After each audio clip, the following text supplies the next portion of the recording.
Okay, so we're going to be looking at the comparative and superlative in French today. What we're going to do is, it's going to be me talking through it, giving you some examples and some practice with it, and then at the end of this you'll have a chance to practice with your own worksheet. So, the comparative. Quite simply, it is comparing two people or two things. If you look at an example in French, so Eric est plus intelligent que Sterling. So if we look at the variables that we've got two nouns. In this case, we've got Eric and Sterling, which are two people. We've got a verb, which is, and then this is arguably the most important bit. We've got plus, the comparative word. We've got intelligent, which is the adjective, and que, which means than. You have to have all of those adjectives, so two nouns, a verb, a comparative word, an adjective, and than, in order for your comparison to make sense. When we compare it to English, generally you add a suffix of er onto your adjective to make it make sense in the comparison. So for example, small becomes smaller. However, that rule doesn't always apply. For example, if you're using the adjective good, it can't be compared as gooder, or if you're using the adjective far, somewhere can't be far away. They do change. So in this case, French is more simple because it contains the one rule of the comparative word, the adjective, and than, and that's your consistent structure. There are, of course, a couple of things to be aware of. So adjectives have to agree. If your first noun is feminine, so Sterling is a feminine noun here, then your adjective has to agree. So passion has to have an E on the end of it. Also, if your second noun begins with a vowel, and that includes H in the case of French, then your QUE becomes QU, followed by an apostrophe, and that is linked then onto the beginning of that second noun. Those are just some of the things to be aware of, but the structure is quite simple to follow in terms of it's literally the noun is more, less, or as, the adjective, than, and then the second noun. It's always that same structure. We can then look at changing the comparative word. There are two other ones that you should be aware of. So moins over here means less. So as my example says here, Benoit est moins bavard que Chloé. Benoit is less chatty than Chloe. And aussi, now you've seen aussi before as a connective, but that can also be, in this context, a comparative word, and it means as. So Noah est aussi patient qu'Alice. Noah is as patient as Alice. So we're going to do some practice with simple sentences in school subjects. So if we look at the different categories, which are done by colour, so we've got orange, which are the school subjects. We've got blue, which are the verbs. We've got the comparative words of plus, aussi, and moins. Remember, aussi doesn't mean also, it means as in this case. We've got two basic adjectives, amusant and ennuyeux. We've got que, which is that, and then our second noun would be another one of these orange school subjects. So if we do an example, remember you always start with the nouns. I'm going to start with anglais to begin with. Then I have to have a verb after my noun, so I'm going to go with a, which is. So far, my sentence English is. I then have to have a comparative word. So I'm going to use moins in this case. Moins, don't forget, means less. So l'anglais est moins. English is less. Well, the next word has to be an adjective.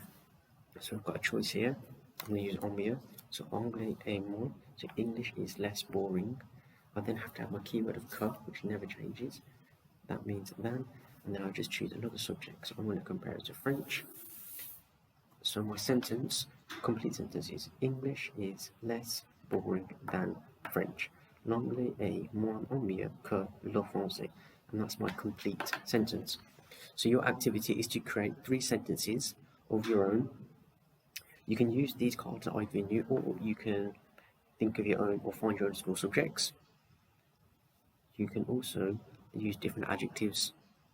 Okay, so pause this video and give yourself about 4 or 5 minutes to create at least 3 sentences comparing school subjects.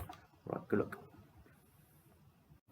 As mentioned before, there are some irregular comparatives in English, and it follows a similar pattern in French, really. Like I said before, you can't say something is gooder, it's better, and you can't say something is badder, it's worse. So in French, there are separate words for those words as well. So meilleur is better, and mieux is better. Now, you might be confused here saying why the two words are better.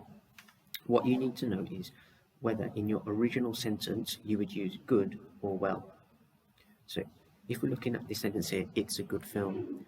When we're talking about the film, we're not going to say it's a well film. We're going to say it's a good film. Therefore, if we're comparing a film, we're going to say Harry Potter är en mer film que Titanic. Mer, because we'd use the word good when we talk about films. However, when we're using, like for example here with the verb, and we say Mark swims well, we shouldn't say Mark swims good. That is poor English, okay? So therefore it's Mark nage bien. Therefore, as a comparison, because we're using that verb of swim, it's Mark nage mieux que Lisa. Mark swims better than Lisa. So in order to work out which better to use, you need to work out whether your original sentence would work with good or well, and then that will tell you. So if it's good, use mieux, and if it's well, use mieux. With bad doesn't become bad when you start comparing things, okay? It becomes worse. So you use the word pire, P-I-R-E, as worse, and it's the same structure. Really note that it's always the same structure of the verb of a, in this case, then the comparative word which we've added pire this time, and then que always stays the same as than. So the last thing we need to talk about are superlatives. Superlatives are the highest or lowest degree of that adjective. So for example, the most sporty, or the sportiest, or the tallest, or the most tall, or the bravest, or the most courageous, or the least sporty, or the least silly. It essentially can't be beaten. So if we look at the structure in French, it contains some of the variables that we did with the comparative, but there are slight things, some things that we need to be aware of. So if we start with the most here, we start with the noun, so Mark, Lisa, and ils, which means they, so that doesn't change. Then we also have a verb next to it, so a here, is, and are, because you can't say they is, you have to say they are. So that's the same as a comparative where you start with the noun and then a verb. However, the next word after your verb is either le, la, or les. Le, la, or les. Now, that depends on the noun that you are giving that superlative to. So if we're giving the superlative to a masculine noun, like we are here, then it's le. If it's a feminine noun, then it's la, and if it's a plural noun, then it's les. After you've decided which one you're using correctly, referring to the noun, then you either add plus, if you want to say the most, or moins, if you want to say the least. And that is finally followed by the adjective that you're using as your superlative. The adjective doesn't, so in English we add on sometimes est to make it sportiest or funniest or silliest. However, in French the adjective stays the same. It's the le plus part which is almost the est part in English. So if you go through the structure, you start with the noun, then the verb, then le, la, or les, then plus for most or moins for least, and then you finish with your adjective, and that is your superlative complete. Now that you've done the lessons, you do need to do some practice. So you will find this sheet on class charts with the same name, Comparative and Superlative Practice. What you need to do is, if you can print it off, then you can complete it on the sheet and you can take a picture and upload it onto class charts. Or if you're just writing on paper or in a book, just complete the answers and again take a picture and upload it onto class charts. So the first activity is rearranging the words in correct order. So you've got 1, 2, 3. You just need to put these words into the right order. Capital letter might help you with the first word. The second activity is to translate these sentences using just comparisons into English. The third activity is slightly more difficult and is translating the following into French. So these 6 sentences, you need to break them down from noun, verb, comparative, adjective, than, and then the second noun, and put that into French. Okay, you will need a dictionary, I'd imagine. Therefore, if you're going to use an online dictionary, please go on Word Reference, and that's the best dictionary online. Your final activity is with superlatives. So the first one is to fill in the blanks. So it's either le, la, or les.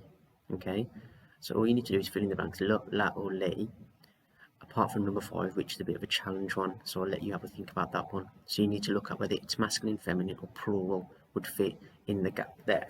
And then your final activity is with superlatives, and you need to put these 4 sentences into French. So think of the structure, start with the noun, then the verb, and then is it le or les, is it the most, is it the least, the adjective, and then the final noun if there is one. Okay, I would give yourself about 10 to 15 minutes to complete. Try and have a go at all of the activities, all the questions, and like I said, please upload what you have completed, including the starter that you were asked to do with the rearranged card for 3 sentences. Okay, thank you for completing this lesson. I look forward to marking your work. Bye.